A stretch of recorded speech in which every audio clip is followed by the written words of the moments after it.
And welcome back, folks, to A Neighbor's Choice Radio.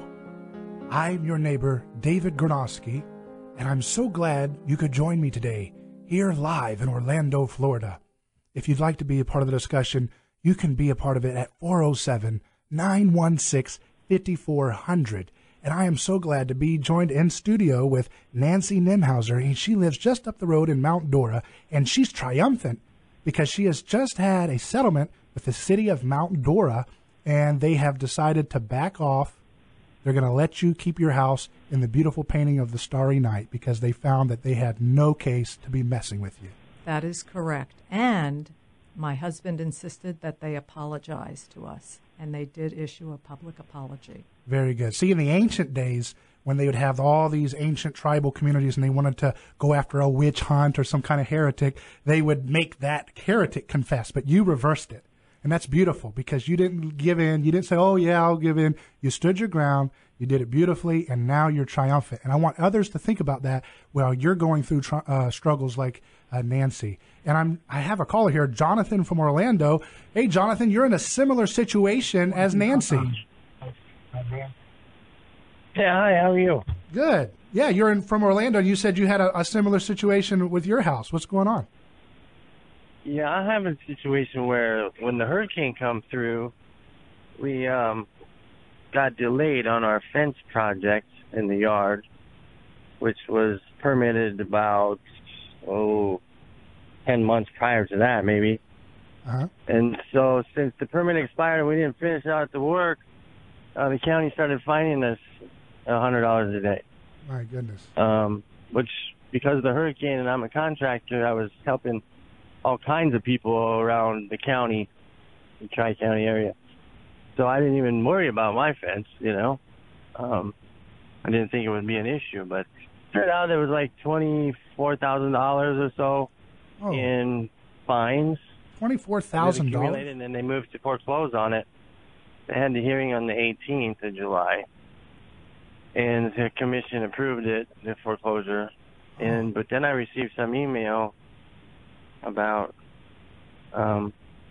maybe it was negotiated down, but I don't have any documented proof. Wow. Well, man, that's a terrible thing to go through, and that sounds very similar to the kind of bullying that here you are, Jonathan, you're out there trying to help people. You're mending neighbors' fences. What's more quintessentially neighborly than that? In the midst of a hurricane, and there's people locked up in groupthink, and they can't see empathy. They just can't see empathy. Why do I need to take money from this man for a fence? And now you're trying to foreclose on the house. I'm sorry to hear that, Jonathan, but I'm glad here. Yeah, I'm trying to help the community. I'm a licensed roofing contractor here, and I was just focused on helping people. And well, what's your number? Do you have a number or a website for people to help you out so you can get through this ordeal? Go ahead and give it to us. Yeah, my website is stormdamage.pro. Okay. And I sure would like some assistance with the legal stuff. Well, and I'm here to help homeowners with their. Well, folks, there you have it. You hear Jonathan. He needs help. So give him a shout at his website. And thank you, Jonathan, for the call. Good luck. So I'm here with Nancy Nemhauser, and she just had a settlement with Mount Dora because she stood strong. She's been all over the news, and she put through all that persecution, physical health, mental stress, and you didn't back down. And so she is a testament to standing firm when people locked up in herd behavior.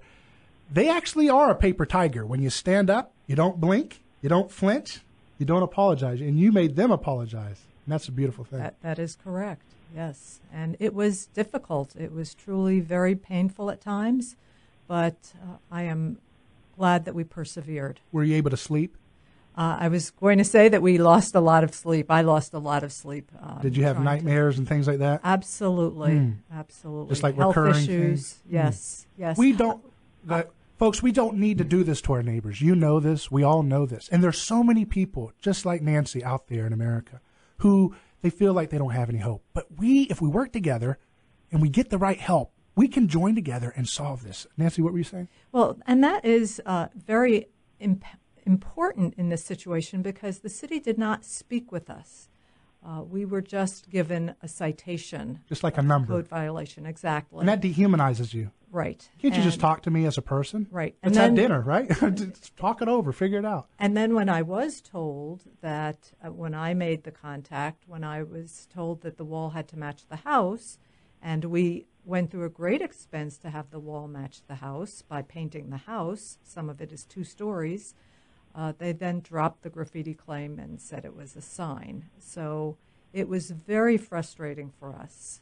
Wow. Well, I'm so glad you persevered. And I think it's not going to set necessarily a legal precedent, but it certainly will be a powerful cultural precedent. You were telling me you've heard from people all over who are so happy they painted the Vincent van Gogh Starry Night painting. Yes. Just like your house, huh? Yes, absolutely. Yes. Wow. And it's so good to know that America has not lost its faith in freedom. Jeremy, give us some more insight about what we can do to make sure that we can strengthen people just like Nancy who are going through dark times, losing sleep, nightmares, just for painting a house.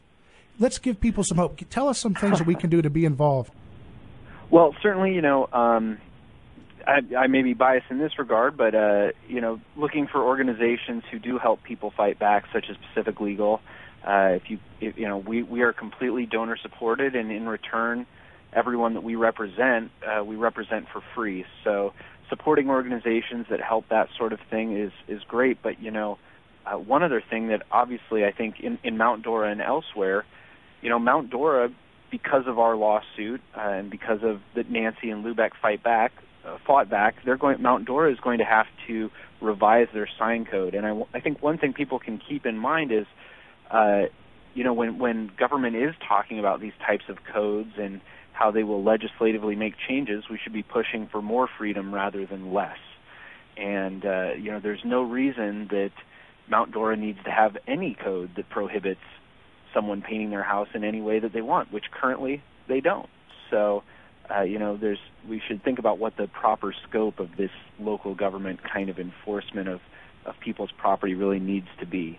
And that's your website is pacificlegal.org. Get involved. Go find out what Jeremy and his organization do. They just helped Nancy turn a nightmare into a victory. They certainly did. And, I've told you, Nancy, you went through a lot of stress, and it's no consolation, so to speak, but in the grand scheme of things, you've been all over the world, and you've set a precedent to say, look, you don't have to bow down to the mob. You can stand up and have your rights protected. And you did that, and you're a hero for that. Thank you. I hope that, that you guys can have a lot of restful nights and go on a lot of, get some vacations, get some fresh air, and enjoy the neighborhood as best as you can, now that you've had this victory. Right. And we can enjoy the pre-existing murals that were in Mount Dora. Right, that's another thing. There was other murals all around. Right. Mount Dora is a very artsy town, and there's a lot of murals, so it was very petty.